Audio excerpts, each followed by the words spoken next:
Are you living the life you truly want, or the one others expect from you? Have you ever felt exhausted trying to meet everyone's expectations?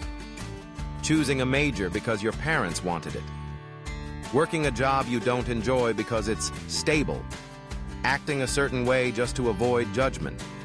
You've checked all the boxes people told you to, yet deep inside, you still feel empty and disconnected.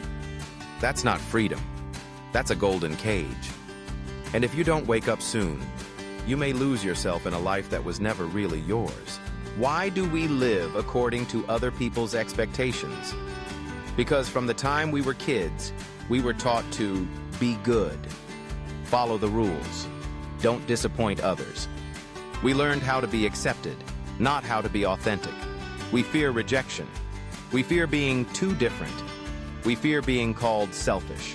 So we put on masks, the perfect child, the responsible employee, the polite friend. Until one day we look in the mirror and don't recognize ourselves anymore. And the consequences? You sacrifice your passion for fake security. You smile on the outside, but feel burnt out inside. You exist, but you don't feel alive. How do you know you're not living for yourself?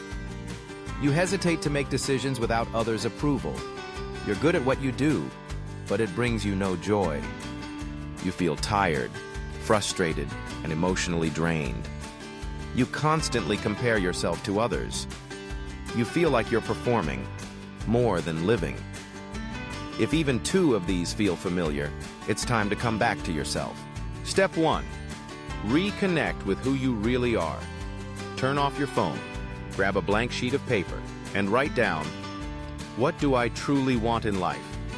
Not what others think is smart.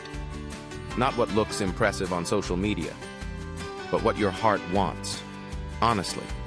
Imagine this. If tomorrow you had nothing to prove, no one to impress, what would your day look like? What would you do? Where would you live? With whom?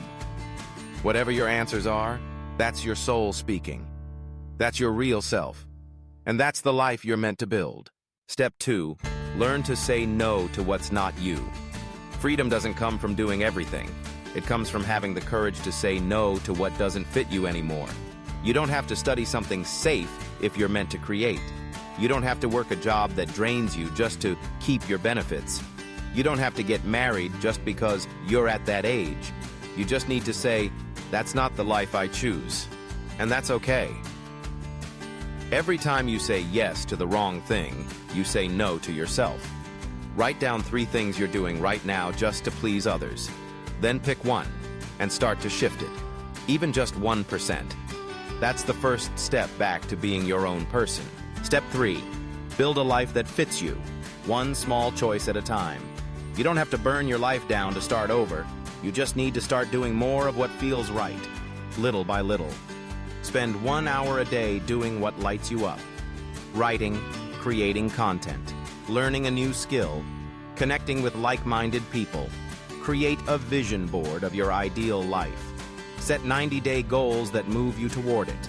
Not to prove anything to anyone, but to prove to yourself that you deserve better. Living true to yourself is not selfish. It's the highest form of responsibility, to yourself and to the world. You only have one life. Don't waste it trying to please everyone. You weren't born to play a supporting role in someone else's script. You were born to write your own story, your way, in your voice, without needing anyone's permission. Stop waiting for approval. Give yourself permission to be real. If this message spoke to you, comment below. I choose to live life on my terms.